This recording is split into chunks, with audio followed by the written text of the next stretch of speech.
Andrea. It's been such a long time. You know what? I actually don't know a lot about you, and that's kind of why I wanted to do this. Because anybody who can do the job I used to do as karaoke host at the Wellington has got to be an amazing person. It's actually my home away from home now.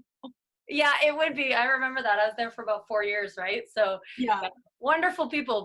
You know, they know who I am now. They always ask how I'm doing. It's like almost like a sense of family once you're there and you kind of get sucked into the little thing that's the well. Yeah. Yeah, it's awesome. My birthday was just a few weeks ago, and actually a couple of my regulars brought me to tears because I was just, I don't know, I don't even know why I cried. They came to my show and they brought me a birthday card, and they signed kind of like a grandparent would sign a card, right? Like, Yeah. happy birthday, we're so proud of you. We're Oh, happy to have you in our lives. And they put $10 each in the card, like oh, grandparents would. And I don't know why, but like it made me so emotional. I don't know if it was maybe because I lost my grandmother in September. And that was, you know, that was really hard for me, but yeah. it showed me that they cared so much, right? And they usually don't come to that particular show. They're usually regulars at the well. So that for me was it was really emotional, and I started crying instantly. Another thing I know though is it can be really tough as a female being a DJ. Have you ever encountered anything, or have you been okay?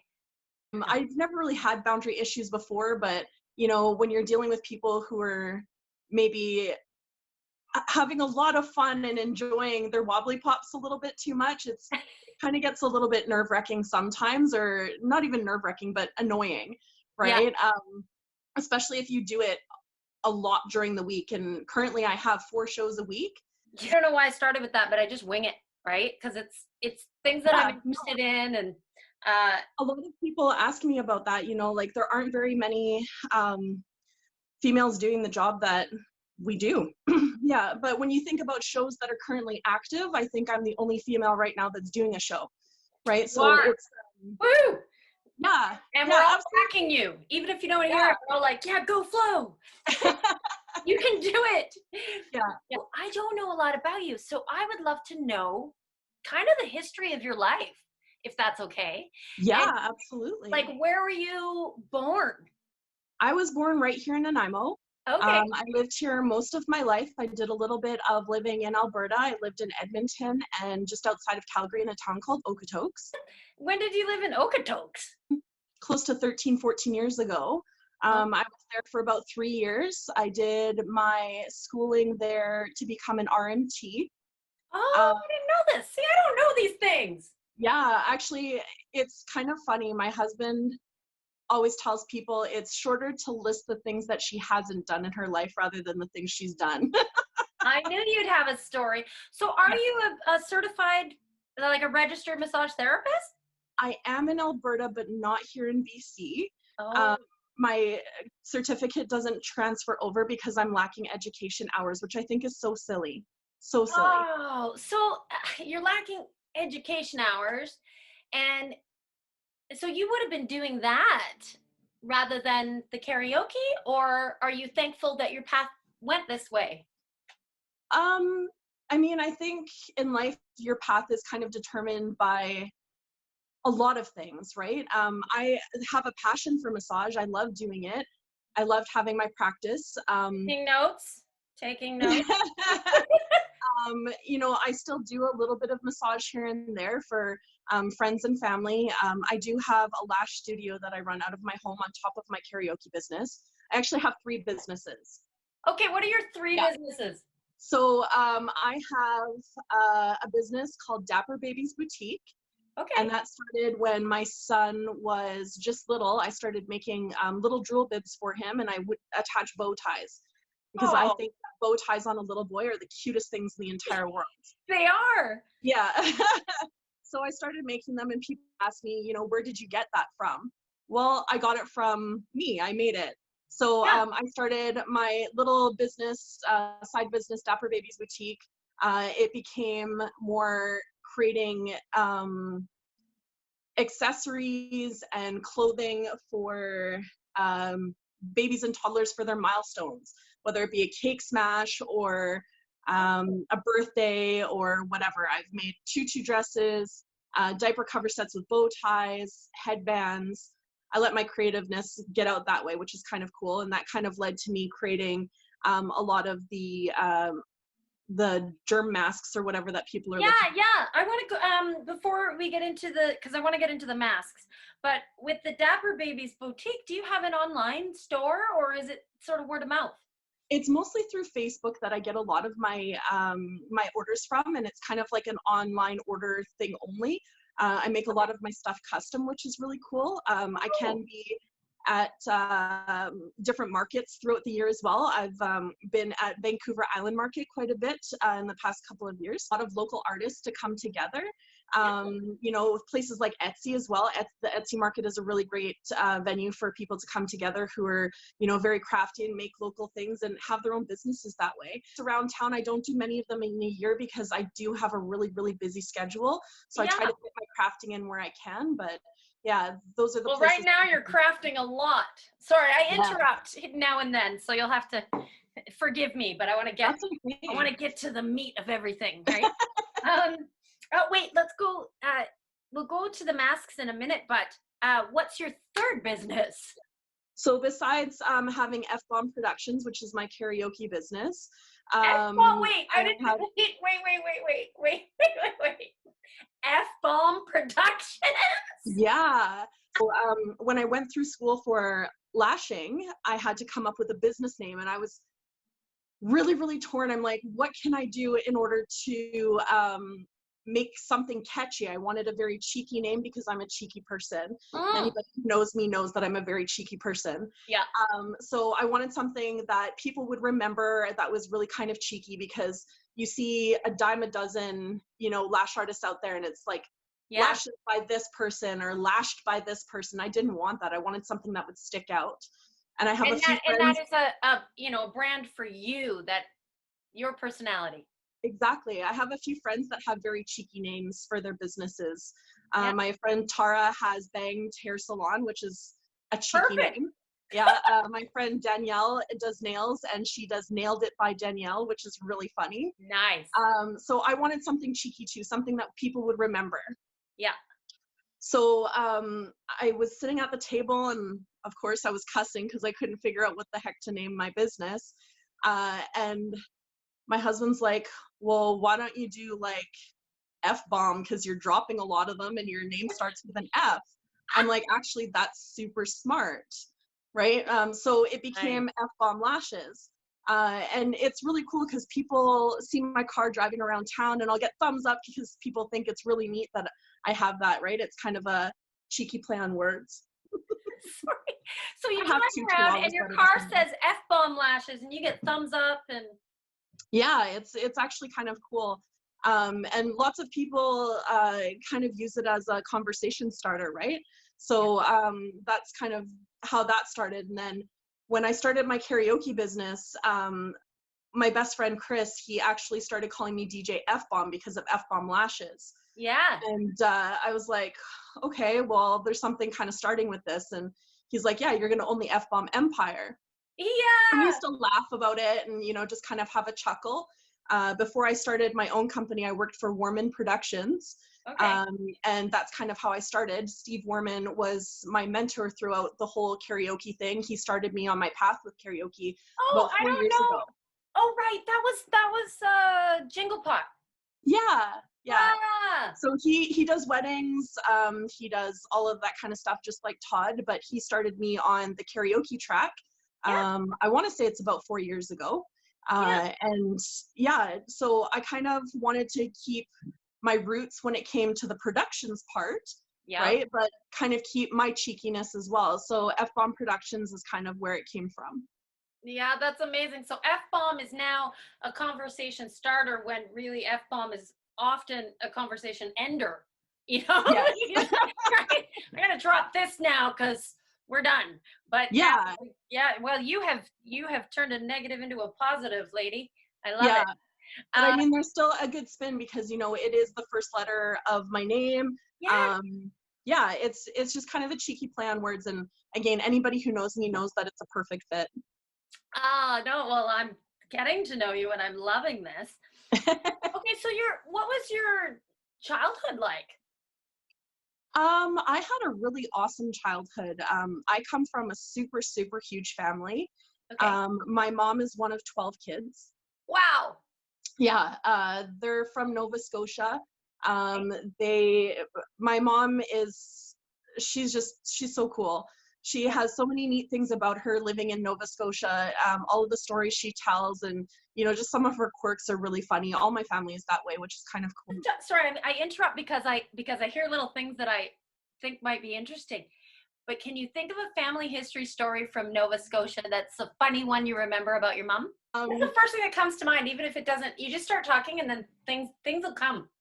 So they used to live near this great big strawberry field where they would pick strawberries to make extra money.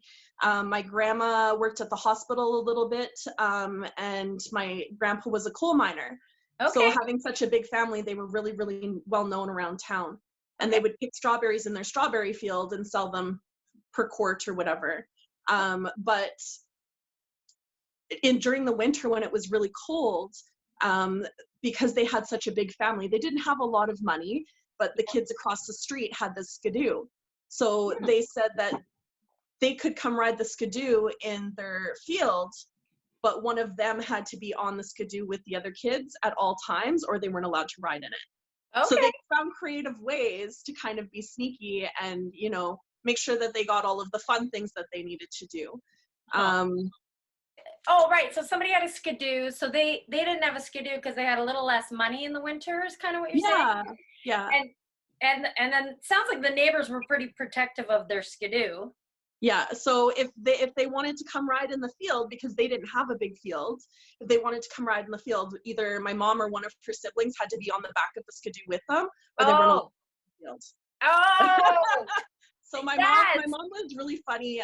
Actually, all the kids were. They kind of devised little plans all the time to, kind of get things they wanted or whatnot, Oh, right? So it's kind of interesting to find out how mischievous my mom was. I love Um, it. Well, yeah. you know what? And I love family history because these things like the strawberry patch or the okay, well, we'll let you ride your skidoo in the field if we get to ride with you. These are all entrepreneurial things. These are, Yes, and I think that's where I get it from, is like my mom, right? yeah. Um, yeah, my mom, she's been such a hard worker her whole life. She was a single mom of 3 kids. Wow. Yeah, so Hey, I know what that is.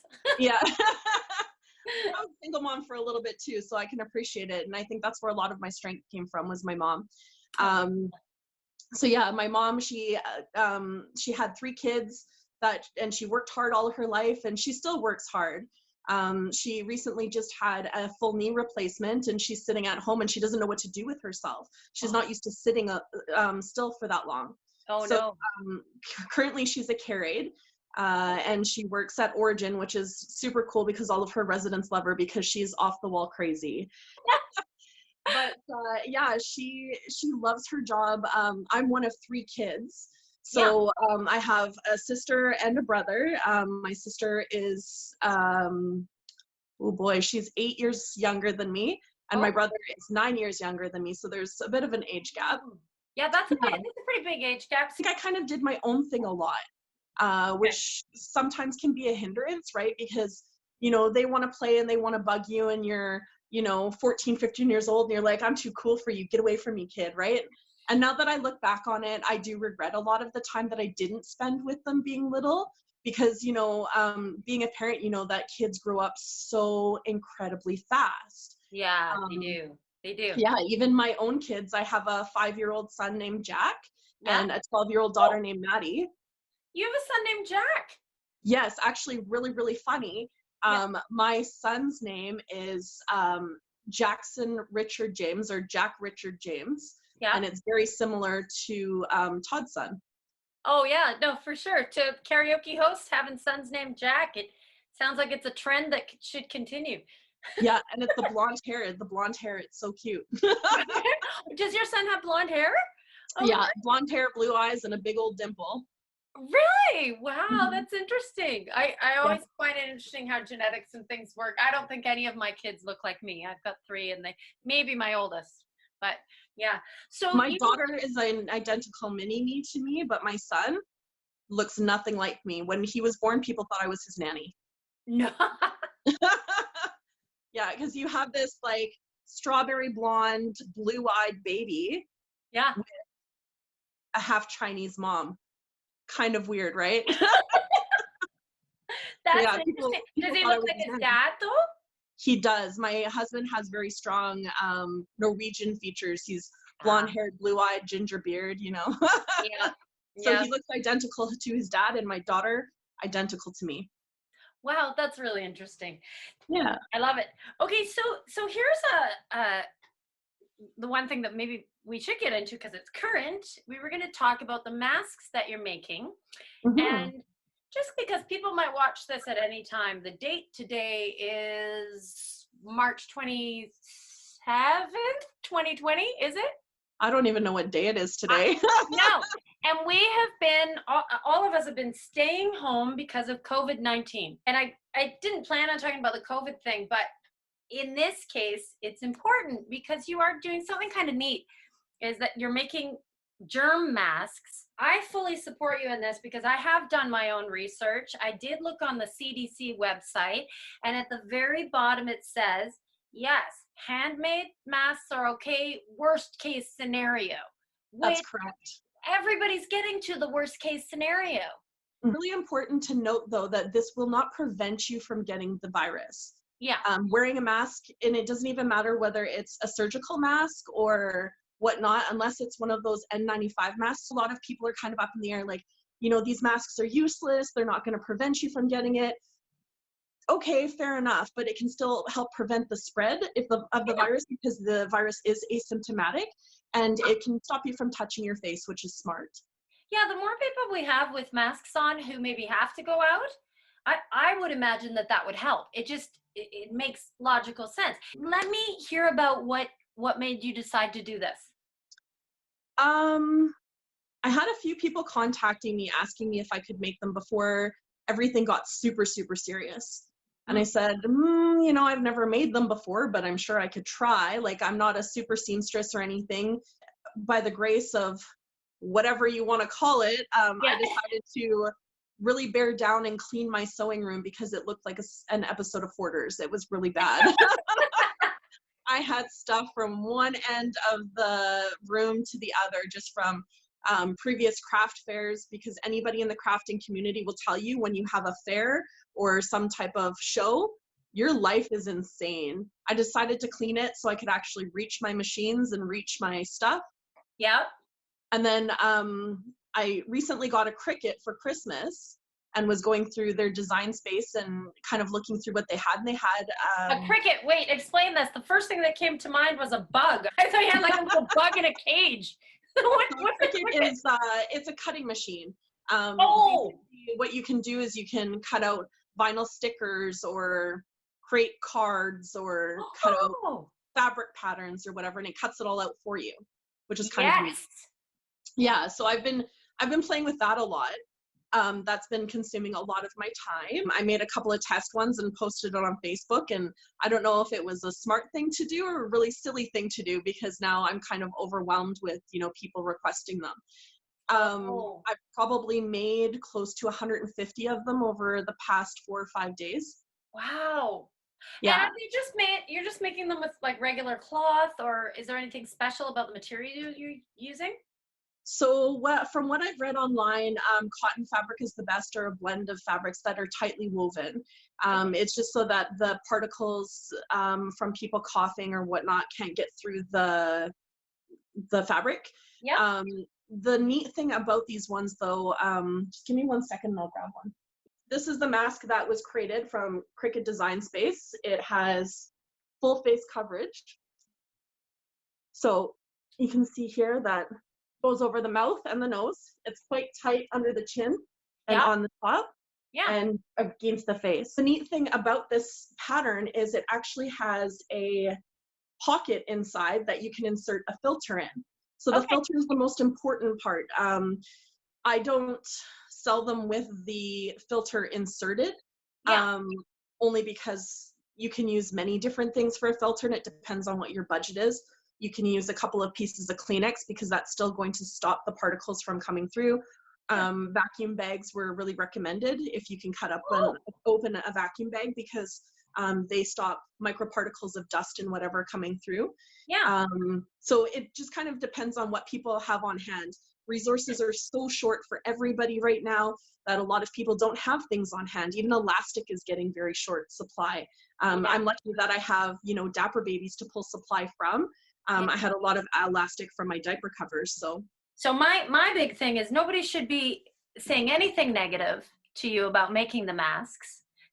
I have been getting a little bit of negative feedback in terms of people thinking that I'm profiting a lot off of these. It's been kind of something that I've been, really struggling with when I started making them. I'm like, do I want to be charging for these? Because, it is something that's kind of needed at the moment. But at the same time, like, a lot of the prints that I have are licensed prints because I have a baby business, right? Yeah. A lot of my stuff is superheroes or princesses or Dr. Seuss or whatnot. And that's expensive material. People don't understand how expensive. it is. Like, Mm-hmm. I still have I'm not a great sewer, but I tried, making crafts for friends is, they love it even if it looks like a kindergartner did it, right? So so I have some pull fabric, which is quite, as you know, quite high quality fabric. It was something ridiculous, like $40 a yard when I got it.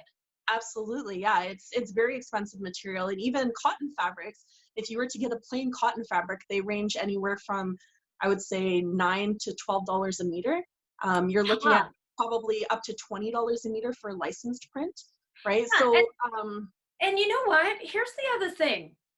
And I want to say this straight. I typed this to you, but anybody who says you shouldn't make a profit off of a home business that you're starting when you don't have your 4 karaoke shows, you can't do your lash business right now, Dapper Babies, maybe you could do a little bit, but anybody who has a problem with you having a home business right now when you don't have your other businesses running is not being fair. I personally think that if you could make a bit of a profit, make it. If somebody really needs a mask and they can't afford it, I know you're already doing this, then donate what you can. If everybody in our community donates what they can, then we'll keep our economy going.